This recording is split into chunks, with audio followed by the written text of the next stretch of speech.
자, 유튜브 시청자 여러분들 반갑습니다. 오름사이다입니다. 자, 구독자분들도 요즘 정치 뉴스를 보다 보면은 많이들 좀 불안하고 스트레스 받는 분들 많으셨을 것 같습니다. 자, 그런데 모처럼 제가 좀 가볍고 반가운 소식을 하나 가지고 왔습니다.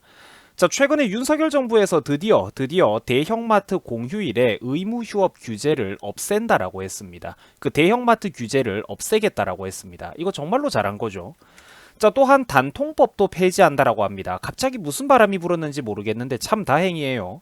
일반적으로 그러니까 우리 국민들이 피부로 와닿게 답답해 했을 만한 그런 꽤나 괜찮은 것들, 그러니까 생활 규제 개혁들을 세 가지 정도 정부에서 빠르게 이렇게 이제 시행할 방침이라고 합니다. 물론 이게 실제 현실화되기 위해서 어느 정도 기간은 필요하겠지만, 자, 어쨌든 바람직한 방향으로 지금 국정이 가고 있으니까 제가 빠르게 또 한번 정리를 해보도록 하겠습니다.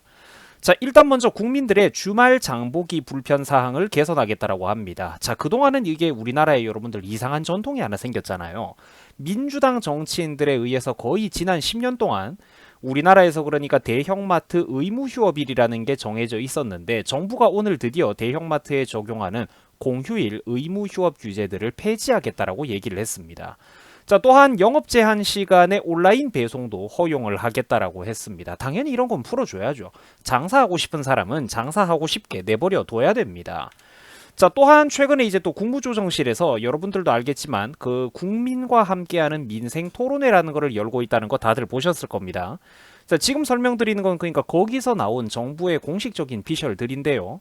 자, 민생토론회의 주제는 국민들의 피부에 와닿는 실생활 속의 각종 규제 개혁들이 목표였습니다. 자, 그런데 이번에 흘러가는 그림을 보면은 방향성이 참 좋아요. 국민들의 통신비 부담을 낮추기 위해서 그동안 온라인에서 많이 거론되던 단말기 유통법, 그러니까 이른바 단통법도 폐지할 방침이라고 합니다. 자, 지원금 공시 및 추가 지원금 상한하던 그런 것들을 이제 없애버리는 겁니다. 속이 다 후련하죠. 자, 정부에서는 통신사, 유통점 간의 자유로운 지원금 경쟁을 촉진을 하고, 또 국민들이 보다 저렴하게 휴대전화 단말기를 구입할 수 있는 기회를 제공하기 위해서 단통법을 폐지한다라고 설명을 했습니다. 자, 또한 국민들이 도서 웹 콘텐츠를 부담 없이 즐길 수 있도록 보장하기 위해서 웹 콘텐츠에 대한 도서 정가제 적용을 제외하겠다라고 했습니다. 또한 앞으로 영세 서점들의 할인율도 유연화할 방침이라고 합니다. 책값을 그러니까 깎고 싶어도 못 깎는 그런 사례들, 말도 안 되는 사례들이 있었죠. 이런 것들도 기존의 규제가 걸려있던 시절보다는 적어도 훨씬 더 지금 나은 방향으로 가고 있는 좋은 방향입니다. 자, 이렇게 여러분들에게 오늘 세 가지 주요 생활 규제, 민생 문제 규제 폐지 및 완화에 대해서 설명을 드려봤습니다. 다시 설명을 드리자면 1번 대형마트 영업 규제 개선, 2번 도서 정가제 개혁, 그리고 3번 단말기 유통법에 관련된 개혁이라고 볼 수가 있겠습니다. 자, 세 가지 모두 마음에 듭니다만 이 중에서 특히 시청자 여러분들의 피부에 와닿는 거는 아마도 대형마트 공휴일 의무 휴업을 이제 없애겠다, 규제를 없애겠다, 이게 아마 대표적이지 않을까 싶어요. 자, 사실 여러분들 그러니까 우리가 대형마트가 문을 닫았다라고 해가지고 갑자기 재래시장으로 가느냐, 그러진 않는다라는 겁니다. 물론 재래시장도 소중한 지역 문화이고, 우리가 어떤 지역에 놀러 갔을 때, 특히 관광을 갔을 때 그렇게 보면은 이제 지자체에서도 신경을 쓰고 했을 때 나름대로 깨끗하게 잘 정비되어 있고 괜찮은 재래시장들도 있기는 합니다. 그런 곳에 가보면은 뭐 기분도 좋고 또 맛있는 음식들도 많고 지역 특색이 잘 살아있고 해가지고 저도 나름대로 재래시장의 장점이 있다라고 생각을 해요. 다만 방금 설명드렸던 사례처럼 이거는 긍정적인 경우죠.